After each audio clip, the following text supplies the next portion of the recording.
প্রথম প্রশ্ন, যে স্বপ্নগুলো দেখলে শীঘ্রই প্রচুর টাকা পাওয়া যায় এমন স্বপ্নগুলো কি কি? দ্বিতীয় প্রশ্ন, মাসিকের সময় সহবাস করা যাবে কিনা? তৃতীয় প্রশ্ন, গোপনাঙ্গের চুল কাটার পরে কি অজু বা গোসল করতে হয়? আসসালামু আলাইকুম ওয়া রাহমাতুল্লাহি ওয়া বারাকাতুহু। আলহামদুলিল্লাহি ওয়াহদা ওয়াসসালাতু ওয়াসসালামু আলা মান লা নাবিয়্যা বা'দা। প্রিয় দর্শক, অত্যন্ত গুরুত্বপূর্ণ অনেক প্রশ্ন আপনারা আমাদের কাছে করেছেন। আজকের এই ভিডিওতে তন্মধ্য থেকে উল্লেখিত নির্বাচিত গুরুত্বপূর্ণ তিনটি প্রশ্নের জবাব নিয়ে বিস্তারিত আলোচনা করব ইনশাআল্লাহ। সুতরাং মনোযোগ সহকারে ভিডিওটি শেষ পর্যন্ত দেখবেন। আর আপনার কোনো প্রশ্ন থাকলে অবশ্যই কমেন্টে লিখে যাবেন, আমরা পরবর্তী ভিডিওতে জবাব দেবো ইনশাআল্লাহ। আর আমাদের সাথে সরাসরি যোগাযোগ করতে, প্রশ্ন করতে, আরও অসংখ্য মাসালা মাসাইল জানতে আমাদের ওয়েবসাইট, অন্যান্য চ্যানেলগুলো, ফেসবুক পেজগুলো ভিজিট করতে পারেন, যার লিঙ্ক নিচে ডেসক্রিপশনে দেওয়া আছে। তো প্রিয় দর্শক, কথা না বাড়িয়ে আমরা প্রশ্নের জবাবে চলে যাই। একটি প্রশ্ন ছিল, যে স্বপ্নগুলো দেখলে শীঘ্রই প্রচুর টাকা পাওয়া যায় এমন স্বপ্নগুলো কি কি?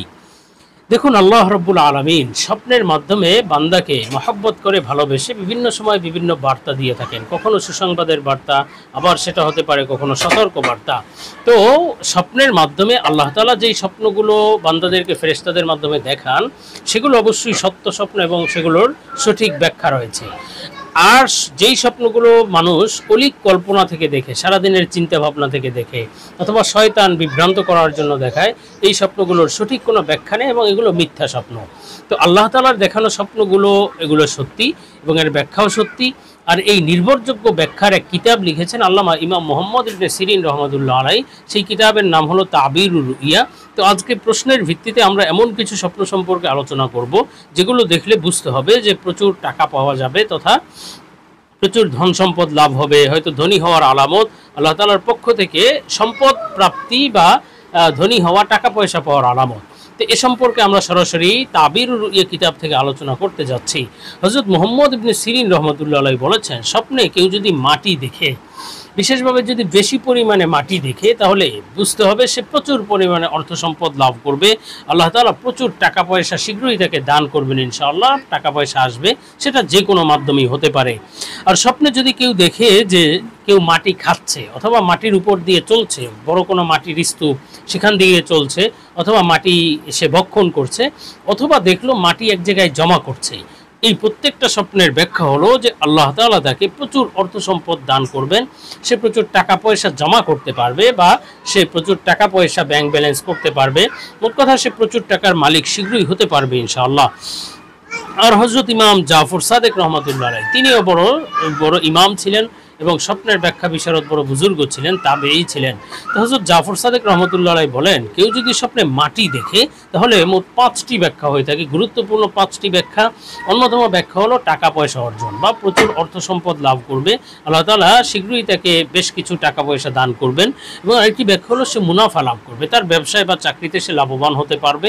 আরেকটি ব্যাখ্যা হলো সে বাদশাহের দ্বারা উপকৃত হবে বা বাদশাহের মাধ্যমে কোনো ক্ষমতা লাভ করবে, হয়তো সরকারি চাকরি, অথবা কোনো গভর্নর, অথবা যে কোনো বড় কোনো ধরনের সে ক্ষমতা লাভ করতে পারে। এবং আরেকটি ব্যাখ্যা হলো সে উপকৃত হবে বিশেষভাবে নেতা শ্রেণীর ব্যক্তির মাধ্যমে কোনো ধরনের অর্থ সম্পদ পাওয়া অথবা ক্ষমতা লাভ করা, যে কোনোভাবে উপকৃত হতে পারবে ইনশাআল্লাহ। আর স্বপ্নে যদি কোনো ব্যক্তি মাটির পাত্র দেখে, তাহলে ইমাম জাফর সাদেক রহমতুল্লাহ আলাইহি বলেছেন, এই স্বপ্নের সর্বমোট 9টি ব্যাখ্যা হয়। মাটির পাত্র, মাটির ঘটি, অথবা মাটির প্লেট, বাসন কুসন ইত্যাদি যে কোনো মাটির পাত্র দেখলে 1 নম্বর ব্যাখ্যা হলো যে সে বিবাহ করার আলামত বা শীঘ্রই তার বিবাহ হয়ে যাবে ইনশাআল্লাহ।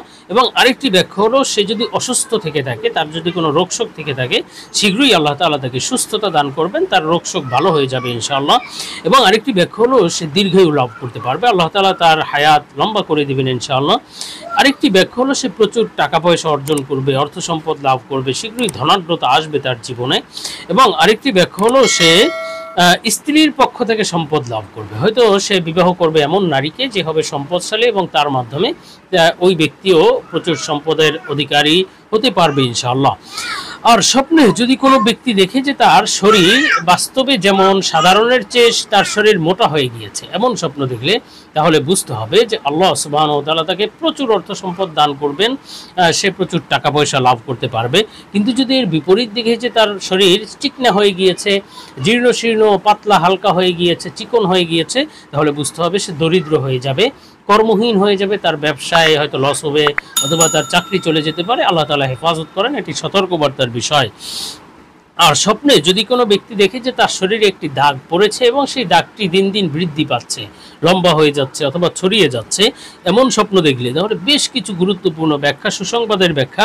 এক নম্বর হলো সে আরাম আয়েশ অর্জন করবে তথা আরাম আয়েশে জীবন যাপন করতে পারবে। আরেকটি ব্যাখ্যা হলো সে প্রচুর সম্পদের মালিক হবে, আল্লাহ তাআলা তাকে শীঘ্রই প্রচুর অর্থ সম্পদ দান করবেন এবং তার জীবনে সুখে শান্তিতে জীবনযাপন করতে পারবে ইনশাআল্লাহ।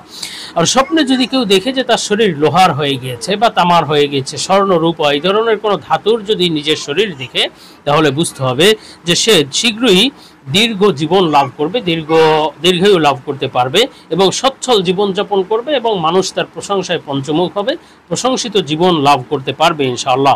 কিন্তু যদি কেউ স্বপ্নে দেখে যে তার শরীরটি কাচের হয়ে গিয়েছে, এটি অবশ্যই তার জন্য বড় সতর্কবার্তার বিষয় যে তার মৃত্যু শীঘ্রই নিকটবর্তী, মৃত্যু শীঘ্রই হতে যাচ্ছে, তার তওবা করতে হবে।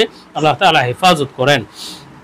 আর স্বপ্নে যদি কোনো ব্যক্তি দেখে যে কেউ তাকে অন্যায়ভাবে মারছে, সে কোনো অন্যায় করেনি কিন্তু সে মার খাচ্ছে অন্য ব্যক্তির হাতে, এমন স্বপ্ন দেখলে তাহলে বুঝতে হবে সে তার জীবনে প্রচুর অর্থ সম্পদ লাভ করবে, শীঘ্রই আল্লাহ তাআলা তাকে ব্যবসায় বা চাকরিতে লাভবান করে দিবেন এবং তার জীবনে কল্যাণ আসবে, কল্যাণময় বরকতময় জীবন লাভ করবে সে। কিন্তু যদি কেউ দেখে যে সে অন্য ব্যক্তিকে মারছে এবং কোনো কারণে মারছে, সে হয়তো কোনো অন্যায় করেছে সেজন্য মারছে, এমন স্বপ্ন দেখলে বুঝতে হবে সে দীর্ঘায়ু লাভ করবে।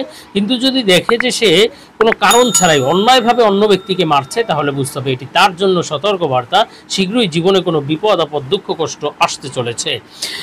আর স্বপ্নে যদি দেখে যে একদল লোক তাকে অন্যায়ভাবে মারছে, অনেক ব্যক্তি মিলে তাকে মারছে, তাহলে বুঝতে হবে এটিও তার জন্য দীর্ঘায়ু লাভের আলামত এবং আল্লাহ তাআলার পক্ষ থেকে সে রহমত লাভ করতে পারবে ইনশাআল্লাহ। তো যাই হোক, আমরা পরবর্তী প্রশ্নে চলে যাই। প্রশ্ন ছিল যে মাসিকের সময় সহবাস করা যাবে কিনা। দেখুন, মাসিকের সময় শুধু সহবাসে যে হারাম বিষয়টি এমন নয়, বরং সহবাসকে উদ্বুদ্ধ করে এমন কোনো বিষয়, স্ত্রীর নাভি থেকে হাঁটু পর্যন্ত এই অংশ থেকে কোনো ফায়দা গ্রহণ করা, এই অংশ থেকে কোনো মজা বা স্বাদ গ্রহণ করা, এটাও জায়েজ নেই বা এটাও করা যাবে না। এটা থেকেও নিষেধ বর্ণিত রয়েছে ফিকের কিতাব সমূহে, রাসূল সাল্লাল্লাহু আলাইহি ওয়াসাল্লাম থেকে নিষেধ বর্ণিত রয়েছে। এই জন্য নাভি থেকে হাঁটু পর্যন্ত মাসিক বা এই সময়টাতে শুধু সহবাসই নাজায়েজ এমন নয়, সহবাস তো অবশ্যই নাজায়েজ, এবং নাভি থেকে হাঁটু পর্যন্ত এই জায়গাকে ব্যবহার করাও যাবে না, এটা নিষেধ। কেননা আল্লাহ তাআলা সরাসরি কোরআনুল কারীমে বলেছেন কুল হুয়া আযা, এই মাসিকের সময়টা এটা অপবিত্র একটি সময় এবং এই সময় সহবাস করা থেকে সম্পূর্ণরূপে বিরত থাকতে হবে এবং এটা সম্পূর্ণরূপে হারাম এবং নাজায়েজ একটি কাজ।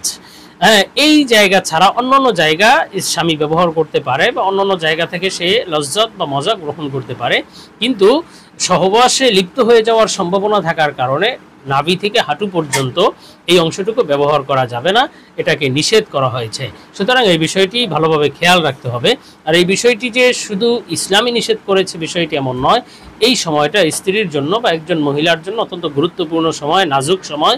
এই সময় সহবাসে লিপ্ত হলে স্ত্রীর শারীরিকভাবেও বিভিন্ন ক্ষতি হওয়ার সম্ভাবনা থাকে, রোগ জীবাণু ছড়ানোর সম্ভাবনা থাকে। তো যাই হোক, আমরা এর পরবর্তী প্রশ্নে চলে যাই। প্রশ্ন ছিল গোপনাঙ্গের চুল কাটার পরে কি অজু গোসল করতে হয়। দেখুন, গোপনাঙ্গের চুল কাটার পরে বা গোপনাঙ্গের চুল কাটা হয় গোসলের আগে বা অজু গোসলের আগে। এটা হলো পরিষ্কার পরিচ্ছন্নতার জন্য, যেহেতু এটি একটি পরিষ্কার পরিচ্ছন্নতার কাজ, এই জন্য এই গোপনাঙ্গের লোম পরিষ্কার করে এরপরে গোসল করা হয়, অজু করা হয়। তো এর মাধ্যমে পরিপূর্ণ ফ্রেশ হয়ে গেল অথবা এর মাধ্যমে পরিপূর্ণ পরিষ্কার পরিচ্ছন্ন হয়ে গেল। তার মানে এই নয় যে এগুলো কাটলে গোসল ফরজ হয়ে যায়, গোসল ওয়াজিব হয়ে যায়, অজু ফরজ হয়ে যায়, অজু ভেঙে যায়, বিষয়টি এমন নয়। বরং এগুলো কাটলে বা গোপনাঙ্গের লোম পরিষ্কার করলে অজু যথাযথভাবেই থাকে, গোসলও ফরজ হয় না। এই অবস্থায় সে নামাজও পড়তে পারে যদি অজু গোসল থেকে থাকে। হ্যাঁ, কিন্তু উত্তম হলো যে গোসলের পূর্বে এগুলো কেটে তারপরে গোসল করা। তো প্রিয় দর্শক, আল্লাহ তাআলা আমাদেরকে বিষয়গুলো বুঝার এবং আমল করার তৌফিক দিন। আল্লাহুম্মা আমিন।